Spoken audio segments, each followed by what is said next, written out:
Okay, so talking today in the morning sun. I feel like it's too early, actually. Kind of not fully awake, but I think if I can catch myself in this moment, it's probably valuable.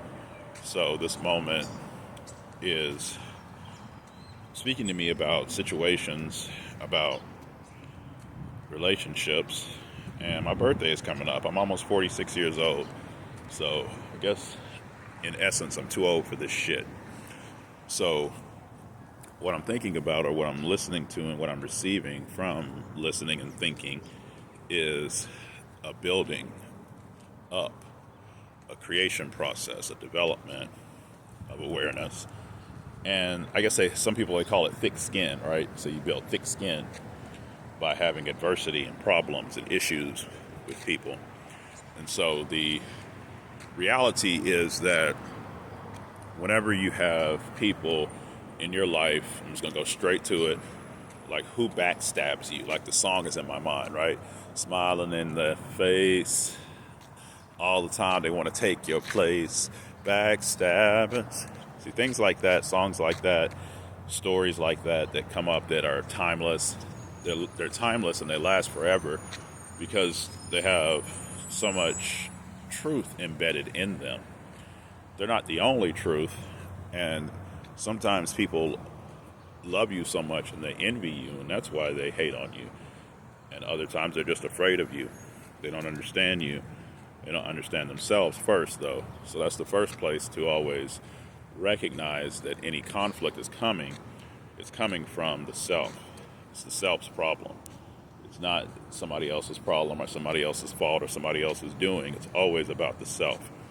So when you recognize the garbage that has been unified against you, and when you start hearing things people tell you, people say, hey, such and such is talking behind your back. But when you're intuitive like me, you already know that. You already know that people are talking behind your back. And so then the question becomes, what do you do about it? Well, I'm a peace ambassador. And I think about people like Betty Williams and Alva Myrdal, Martin Luther King, people who won the Nobel Peace Prize because they spoke up, and they continued to speak up until people had no choice but to listen to their intelligence and their logic and their wisdom and their love. And so I'm realizing that this 46-year-old body, it needs to be used in that way. And I don't want to say I'm worried about it, but it is something that I'm considering how to do it. And I don't want to be confrontational, but it's inherently confrontational because people are being evil in their own right. They're being devilish in their own right, as I'm standing outside a church, So the point is always heard, noticed, and known, regardless of the players. The reality, the truth is known, regardless of who's playing the game. And don't make any illusions and confusions about this not being a game, because it is a game. Life is a game. It's a gamble at times, and you can choose what you do and how you love yourself on a regular basis with it's choice, with attention. I think you have to use your attention. And so you see what you want, you see the reality, you see the focus, you understand, and you feel what you want and what you know to be true.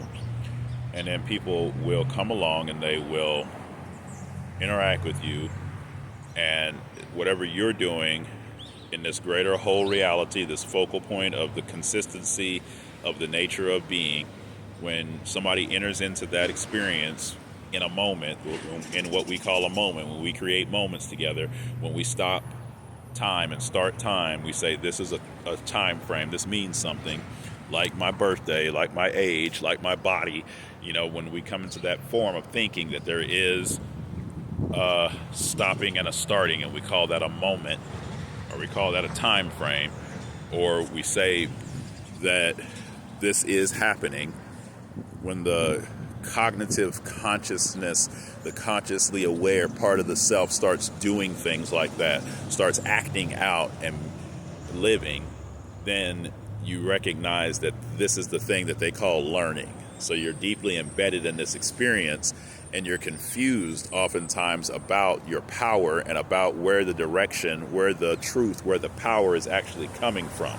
And if we continue to wear masks and to pretend and to put up our AI self instead of being who we really are, then we will not be able to be free. Liberation. The Buddhists call it liberation. Hindus call it enlightenment. Yogis call it enlightenment. For Christ, Jesus, it was always an occurrence within his flow. And many people are alive today. You might be watching this video who understand the essence of the being of who you are, and you live for that. And people fuck with you. Some of you call yourselves empaths, and you call the people who fuck with you narcissists. And that's just a tagline. It's not true. You're not an empath. They're not a narcissist. But the truth is embedded in the experience. And if you are awake and aware, you will know, you will be able to see, you will be able to understand, and you will be able to do something about it. And I just call the do something about it choice. So you choose. You choose what you want. You don't choose based on what somebody else told you to do. You don't choose based on what you think you learned. You don't choose based on what book you read. I don't care what book it is, even if it's the Bible. You choose from the point of awareness of the reality of the self in what we call that present moment. That is the truth. That is where the truth lies. There is no other place to find the truth. There's no other place to get the truth. There's no other place to give the truth. There's no other way to love the truth. There's no other way to be the truth. It's happening in this moment right now, squarely positioning you as the self-moment thing that you are right now. And when you put your attention on other people and you blame them, I can blame these people for talking behind my back, but what I'm doing is I'm giving them energy. I'm giving them something to do, something to create by my way of being who I am in the world. And that's the truth.